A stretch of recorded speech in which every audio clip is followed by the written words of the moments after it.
வணக்கம் நேயர்களே. இப்போ நான் காமிக்க போகிறது வந்து லெமனோடைய பலன்களை சொல்கிறேன். லெமனில் ஒரு சின்ன சின்ன டிப்ஸுகள் சொல்கிறேன். நேயர்களே, தள்ளி விட்டு போயிடாதீங்க, கொஞ்சம் பாருங்கள். லெமன் இருக்குது பார்த்தீங்களா? இந்த லெமன் வந்து பக்கத்து வீட்டில் வந்து கொடுத்தாங்க.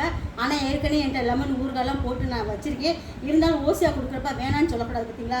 வேணான்னு சொல்லலை. அதை வாங்கி நான் என்ன செய்ய போகிறேன் தெரியுமா? இதில் ஒரு 2 லெமன் எடுத்துக்கிடுவேன். அதை கட் பண்ணிவிட்டு நம்ம பாத்திரம் வளர்க்குறோம்ல, நிக்குள் ஊற்றி பாத்திரம் வளர்க்கும் பார்த்தீங்களா? அதில் வந்து இதையும் இடிக்க புழிஞ்சு விட்டுருவேன். புழிஞ்சு விட்டு நல்லா கலந்துட்டு பாத்திரம் வளர்க்குவேன். அவ்வளோ சூப்பராக இருக்கும் பாத்திரம். திரும்ப என்ன செய்வேன், 2 பழத்தை எடுப்பேன், 4ஆக கட் பண்ணுவேன். வாஷிங் மிஷினுக்குள்ள துணியோட சோப் பவுடரோட இதோடையும் போட்டுருவேன். துணி துவைக்கிறப்ப நல்லா அழுக்கு போகும், சூப்பராக இருக்கும். அப்புறமும் பழம் இருக்குதா, என்ன செய்வேன், இருக்கிற பழத்தெல்லாம் புழிஞ்சு உப்பு போட்டு குடிப்பேன்.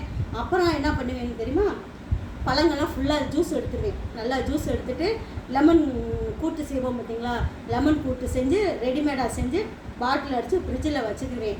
எப்போ வந்து திடீர்னு நமக்கு குழம்பு இல்லை, திடீர்னு நமக்கு முடியலை அப்படின்றப்ப வந்து டக்குன்னு எடுத்து அந்த கூட்டை எடுத்து சாதமாக போட்டு பரட்டி பண்ணிக்குவேன். அதே மாதிரி என்ன மாதிரி நீங்களும் வந்து லெமனை வந்து இப்படி பல வகையில் நம்ம யூஸ் பண்ணலாம். நீங்களும் இதே மாதிரி யூஸ் பண்ணுங்கள்.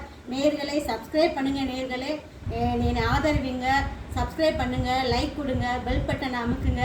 இன்னும் நான் எனக்கு தெரிஞ்ச ரெசிபிகளை, எனக்கு தெரிஞ்ச டிப்ஸுகள் எல்லாம் உங்கள்கிட்ட பகிர்ந்துக்கிறேன். கற்றது கையளவு, கல்லாதது உலகளவு. உங்களுக்கு தெரிஞ்சதை எனக்கு அனுப்புங்க, நானும் தெரிஞ்சுக்கிறேன். நன்றி, வணக்கம், வாழ்க வளமுடன்.